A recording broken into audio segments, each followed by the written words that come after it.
So yes, as Miles mentioned, I'm going to do a quick little intro before we get into this lovely panel. But my name's Avi. I'm the lead UX designer at the Natural History Museum. So typically not the kind of place you would hear has UX. Normally the first reaction I get is, wow, that old Victorian building, really, do you guys do UX there? There's not that much digital going on. But really it's an absolutely fascinating place to work, frankly, because of that. And it's because there are just so many different kinds of users that my team are designing for. It's not just for visitors to the museum. It's also because we're the only museum in London that do our own science on site. So like there's a whole subterranean town of science labs. It's pretty cool actually doing CT scans for actually all the other museums in London as well.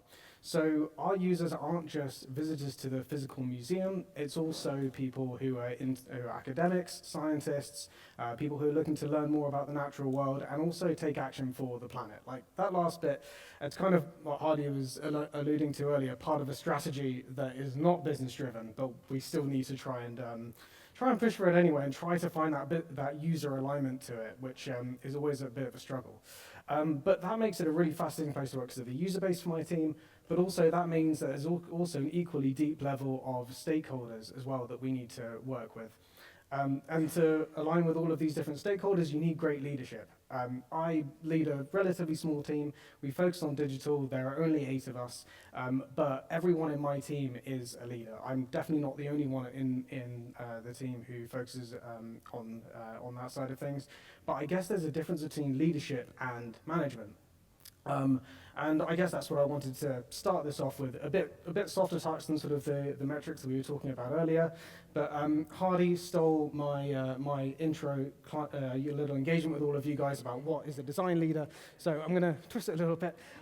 What are some qualities that you might associate with the best leaders that you guys have worked with? So yeah, feel free to just shout out words, not sentences. Yeah, what are some words that some great design leaders you guys have worked with in the past? What are some qualities that you'd associate with them?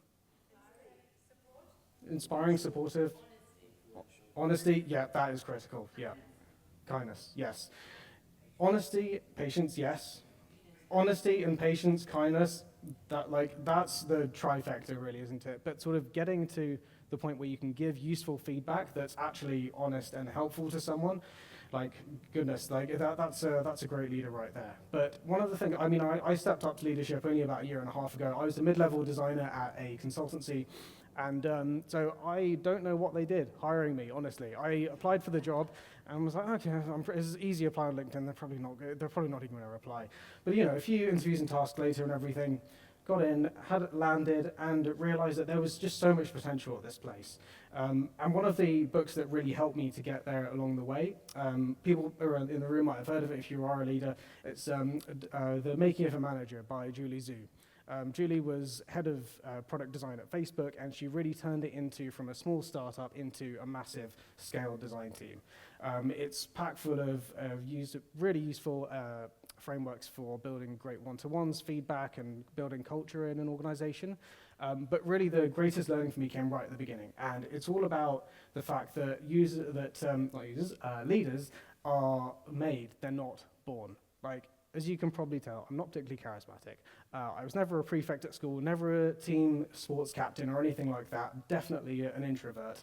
But you know, that's sort of not really the profile you'd associate with a typical manager, I suppose, or a leader. But really, it links to another exercise that I found from another great book called The Leader's Journey by Donna Linshaw. And that's all about finding your superpowers and your kryptonite. So I think this exercise is really useful for anyone anyone, frankly. It's not I get my whole team to do it on a annual basis, but it's really about getting clear on sort of what you're really good at and what maybe your potential weaknesses or your kryptonite are. So you're not an insecure wreck when you're dealing with your team. Because I didn't ask about what are some terrible traits in a manager, but insecurity, like you know a leader who's insecure, like that just absolutely, it breeds mutiny. And the best way I found to get around that anyway is just to be really okay with the fact that I'm not the best user interviewer in my team. I've got people who are far more experienced than me, quite frankly, in research, in UI design. I'm not a UI designer, but really clearing what my superpowers and my strengths actually are. And it sort of comes back to I definitely recommend getting the books. It takes you back to thinking, it's a bit of a therapy exercise, but thinking about where just really your upbringing and sort of what makes you you. And for me, it was sort of thinking, right, what are my superpowers? Well, I was actually in sales for a good period of time before I got into UX about 8 years ago. And so I can really adopt the business mindset when I'm planning UX strategy pretty easily, a lot easier than your classic UXer. That's helpful to know. Gives me a bit of credence when I'm talking to business people at the museum. Also, the fact that I've always kind of been a bit of an outsider ever since I was a kid, really. So being able to stick my neck out, I'm absolutely still okay with that. And being able to put forward new ideas, great, fantastic. And also, typically, having one-to-ones and getting people to feel comfortable on a one-to-one engagement level, like, great. I know that, right, I've got those ticked off at least. Kryptonite, absolutely, I'm not great in group environments. In a group conversation, like, oh God, I'm always the quietest one in the room. I'm also definitely not, I know that my experience level is probably a bit lower than a lot of other people on my team as well.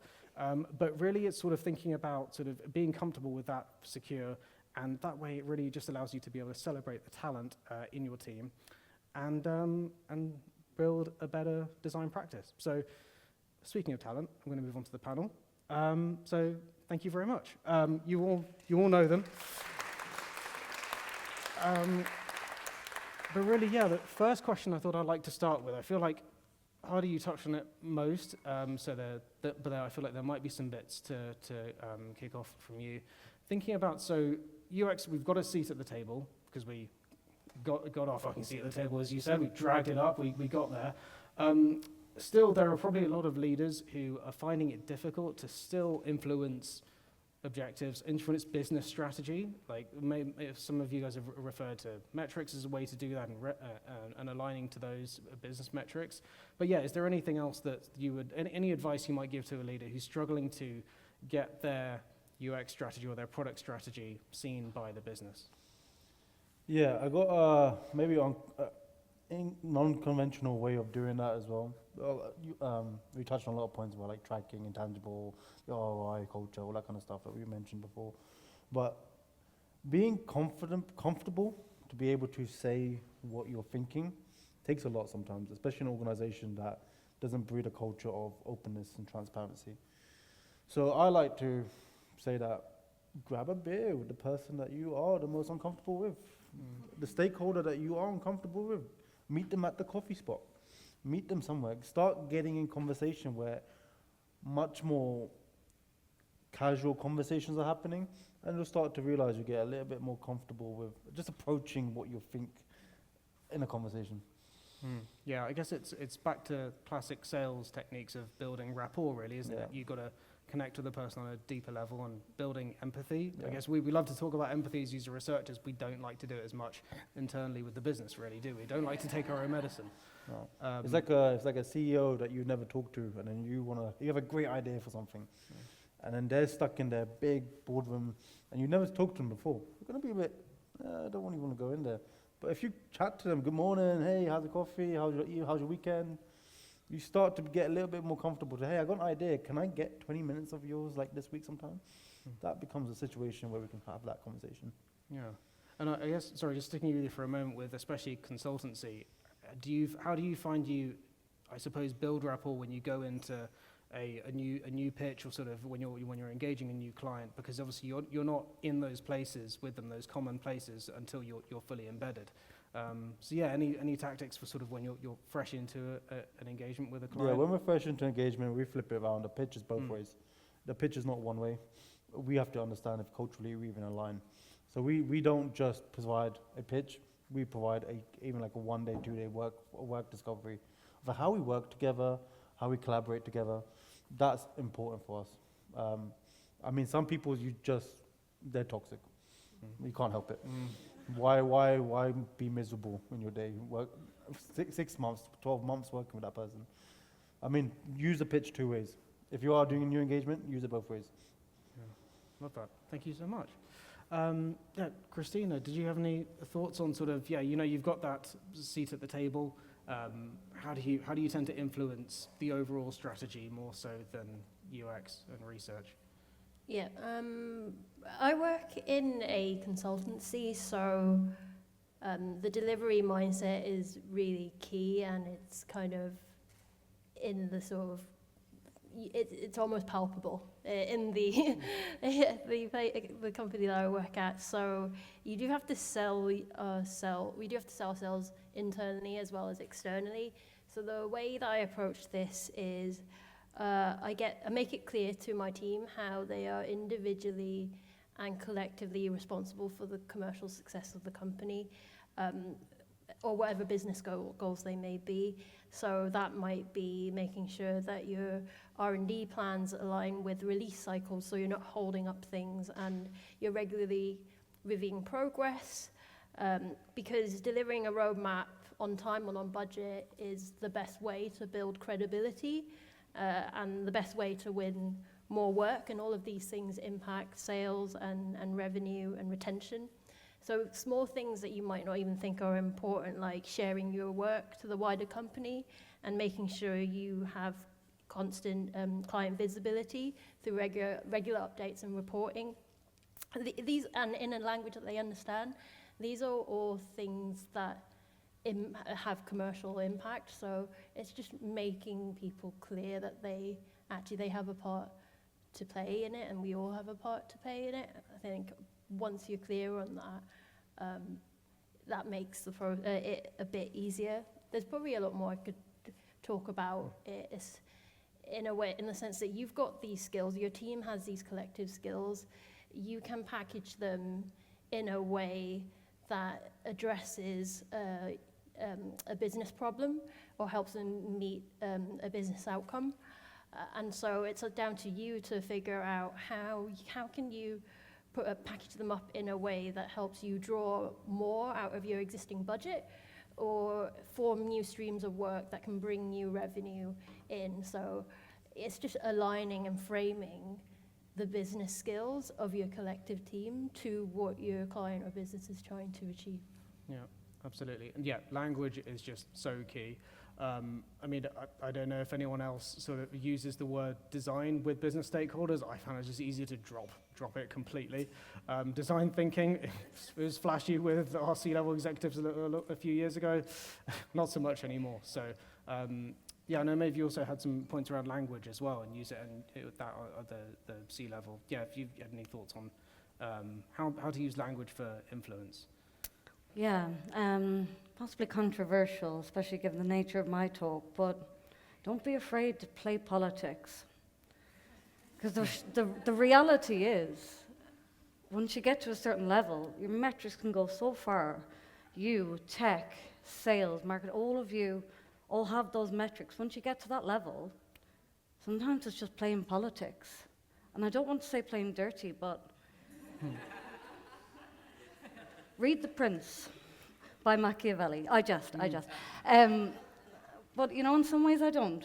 And it's something I'm quite uncomfortable with. It doesn't come to me naturally, especially as my background. You know, I'm a scientist. We've always worked toward common outcome, common purpose. And it's kind of how I work in general. It's all about shared outcome and shared purpose. But the reality is that that's just not how it's worked out. And I think from speaking to my network, that's just not the reality, full stop. So if you can't beat them, join them.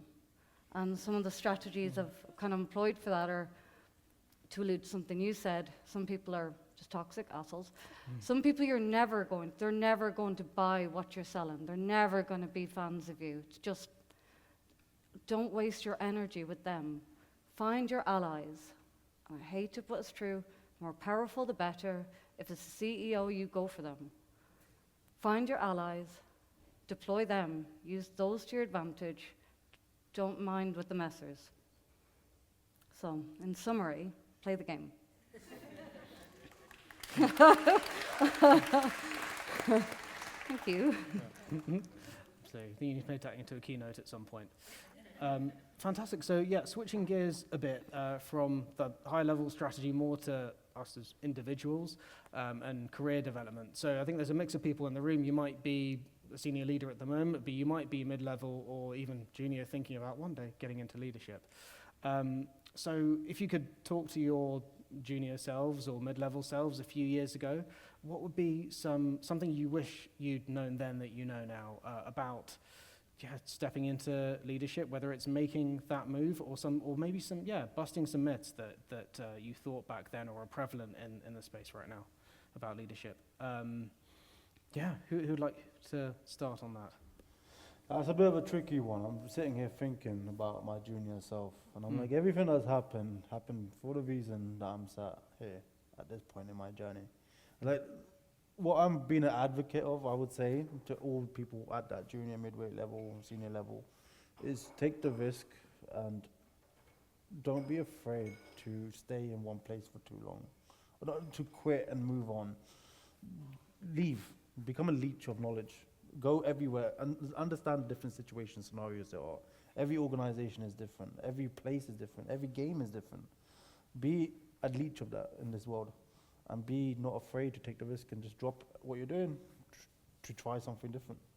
Yeah, it's like about being strategic, I suppose. I did a recent mentoring session with a senior mentor, thinking about sort of when you should decide to leave or stay at an organization, and it's sort of about it's weighing up that seesaw, isn't it? It's sort of, if I'm not getting paid enough, am I then balancing it out in learning enough? And sort of it can work the other way around as well. So it's kind of like thinking, I suppose, learning first. There are some companies that are on a mission to drown their boat. And you have to realize that sometimes. And you're like, why do you want to go down with that boat? Makes no sense. Ego, mostly. Yeah. It's just like, there's no point. Sometimes if they don't align, if you keep trying and trying and trying, some companies will just say no, we are happy drowning. And the ship is going down. I think as well, it's part of it is like, I often think of jobs are somewhat like relationships, and that, it's a two-way street. It's not just money for your services. You're getting something from them. You're getting development, right? And different people need different things to develop and to achieve their full potential. Some people need a lot of support and a lot of guidance. Some people need free rein. Some people need loads of money. And it's probably a mix of all the above. And I think the best way to level yourself fast is find a company that give you the most of those things that make you your best self, so that you're getting the most from that relationship with the company. So all the work you're putting in for them, you're getting the equal amount of money plus all the other good stuff to help elevate you fast. I think on the back of that as well, like when you talk about juniors, mids, sometimes they're afraid to say something because they have that title on the back of their designer role. Junior designer, midweight designer, they're like, we can't suggest a great idea, can't do that. Do it. Just fucking do it. Your senior might be shit, your lead might be shit. You might just have a brilliant idea. Do it. Yeah, and be car salesman-y, I think I used this term earlier, but one of the reasons I got into where I am is that a new head of product started, right? And people were lining up to ask him questions. Anyway, I had this design, I had this idea, and honestly, I just made up a bullshit question to ask him. I had some graph, it was pretty, right, but it was kind of crap. And I went up to him, because I could tell this guy was awesome, by the way. He had about 30 years experience in a myriad of huge companies, so I knew, I was like, this is a mover and a shaker. So when other people were queuing up to ask questions, I went up to him like, hi, do you prefer this graph or this graph? And you're like, that is awesome. What is that? It's a secret, it wasn't that, it was shit. But anyway, he noticed me, and I snaked into that. I made up a reason to get into his good books. He noticed me, he promoted me, and a shit graph is still sat in Figma somewhere. God, we've got to turn that into a meme at some point. Lovely, thank you. Yeah, Christina, just maybe any thoughts from, in general, sort of career advice to perhaps before you were a leader, anything you might tell yourself back then? I've got two parts to answer this question. I think the first part are things that I've always done for as long as I have been working. So is being self-aware, so being aware of your strengths your weaknesses and your values. Just having options about your career paths and not being fixed in it, because there's always something to learn from any given opportunity. Just treating whatever challenges come your way as an opportunities. And yeah, if you haven't invested in a coach already, I would highly recommend that. It's a good thing to do. I've always had short-term and long-term roadmaps, visual boards and just things to just remind myself of what I'm looking to achieve is beyond the position that I'm currently in. And you're treating yourself as a business and investing in your own personal development. I've always done that, and I've never expected that to be handed to me by a company. So I just focus on the things I'm really good at, and the rest of the influence will follow. So I'd recommend that. But I think what I would have wanted to know before getting to the sort of position that I am in now is actually how my definition of success has changed from the being good, really good at your IC craft to actually your success is your team's success and their contribution to business outcomes and their own personal growth. So you really have to learn to let go of doing on the hands-on work because you can't. And that delegation didn't come to me naturally. It was hard. But I think I'm getting there now, and just seeing that my team's success is my success, and if your team's happy, then that's you doing a good job. So my role is now to be more of an enabler and a multiplier, amplifying their impact, helping them do their best work and removing obstacles around the way, because if I have to get hands-on, it means that something isn't right. I also think it's very important that you have to learn to be comfortable with imperfect decisions, with limited data, and best estimates and best intentions at the time that you're doing them, which may impact your team. And just expect that situations will change and you will have to adapt, so you have to get comfortable with that. And then finally, personally being an autistic person, as an autistic leader, there's quite a lot of social and emotional burden that comes with that. So you have to be prepared and expect difficult conversations, questions, politics, and solving a lot of problems that have nothing to do with you. So your remit becomes much wider rather than just doing the thing that's in front of you that you're responsible for, but actually, for everyone else. Yeah. Thank you. Avinash, I know this talks about business, but let's talk this question right here. I want to say that we're talking about business, but business is just people. We're all people. We get too locked away with thinking that we are this role, we are in this hierarchy, we are in this organization. If we step back a little bit and just realize we're just people. Everyone's just a person, just as you would meet them in a pub. Yeah. Don't worry. Don't put so much pressure on getting fixed into like, oh no, this is the guy. It's like, no, he's just a fucking guy. Like you would say that's just a guy at a pub, but because he comes into the office and sits in a big room, he's that guy. It's like, nah, he's still the same guy. He still gets changed after work into his PJs and goes to bed.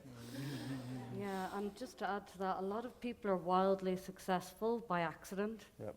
And how to say this in the most kind way. Right place, The right time. incompetency at the top is like, don't worry, you got this, honestly. I do just, but no, honestly, a lot of it is just going for it. Something I didn't know before I got into leadership was how many mistakes I would make. I felt like I'd make every mistake in the book. I felt like I'd already done it. And then I look at my leaders, I'm like, you've done worse. You've wasted more money. You just know how to talk around it. So yeah, don't be afraid. You got it. If they can do it, anybody can.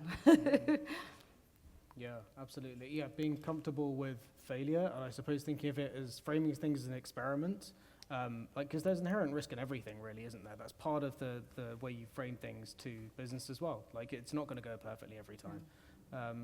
Fantastic, thank you. Okay, how long do we have? We've got 10 minutes, so I figured that's enough time for Q&A. Miles, yeah? Cool. So yeah, any questions to the rest of the panel? It could be on this topic about career, or it could be anything else from their other talks. Got one here. Okay. Hello, everyone. So I'm a super junior UX designer, and I recently worked for a company which is a super early stage startup.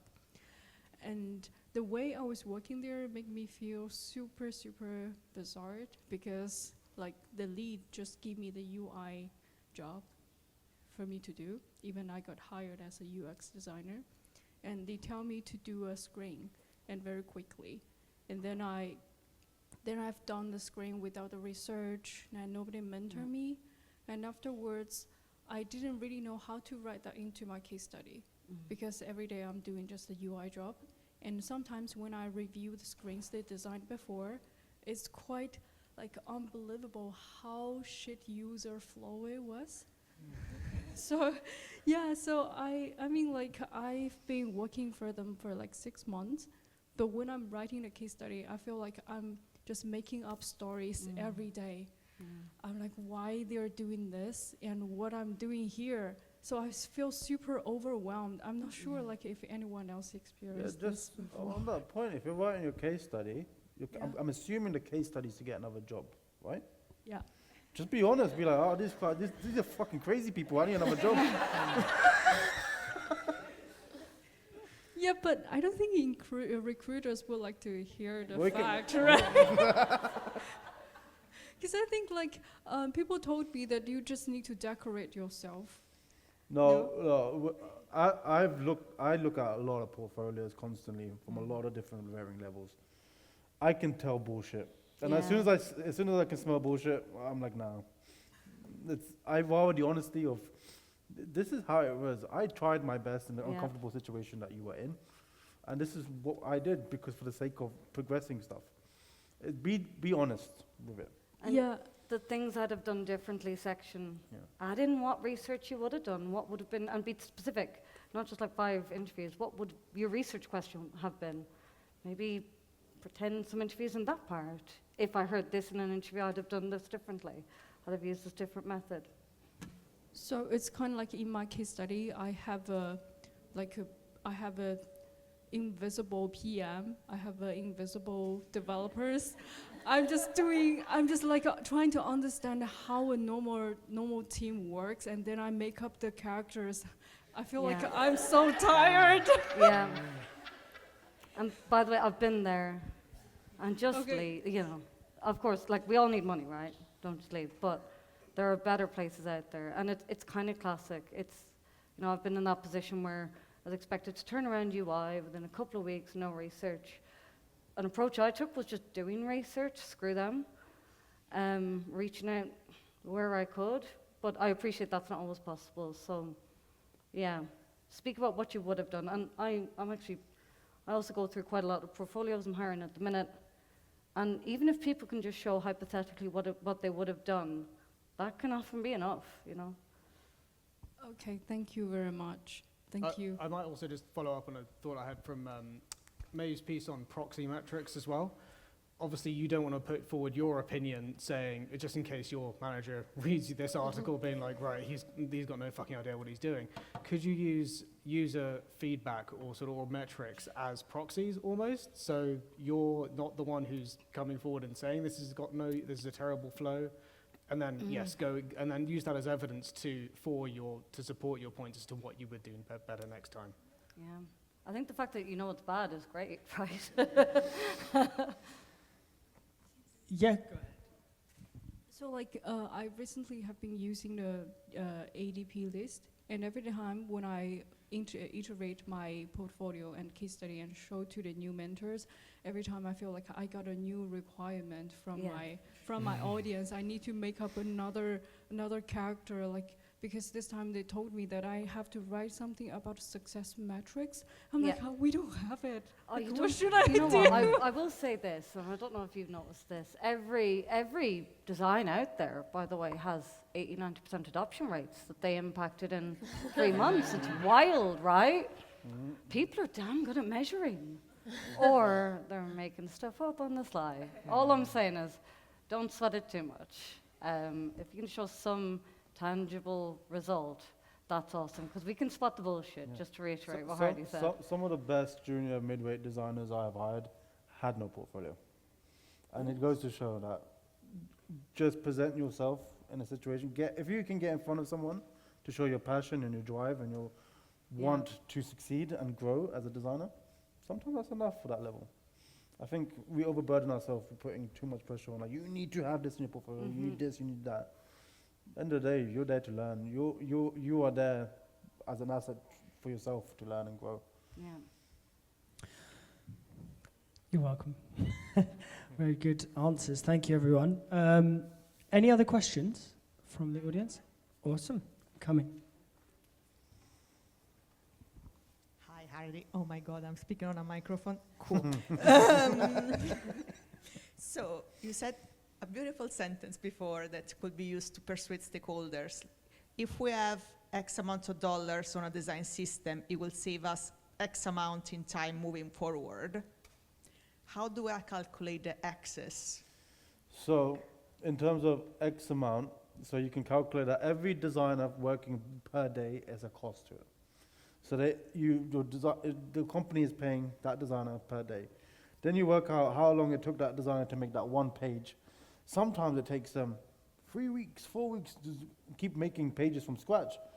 Then you go, actually, with that design system that we do have in place, it would take 2 days, 1 day, just putting the Lego blocks together and the content together.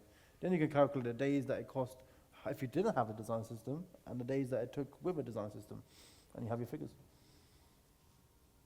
What if it's a bit? So for instance, I was working at a startup and we were supposed to create components while we were also like working in 2-week sprints for epics. And so it was very hard to say, oh, this is going to take me this much time. So do you think the metric one could use is also it slowed the sprint of this much? Or, okay. Yeah, 100%. You are slowing down something by doing that. I mean, you're context switching constantly. You're either in production mode or you're in system mode. And if you're jumping between them constantly, you're slowing down at some point. Where the invisible money's come up to is like they think that's 100%, but it's actually like 120% they're actually covering, because it actually just 20% of that context switch. It's an overburn, and that slows down things. And how do you, thank you, and how do you estimate the context switching? It's about 15-20%. If you're doing something 50-50, there's about a 15-20% context switch extra added. Because of the time. Okay, thank you. Nobody ever just context switch and be like, it's like, no, first we watch TikTok.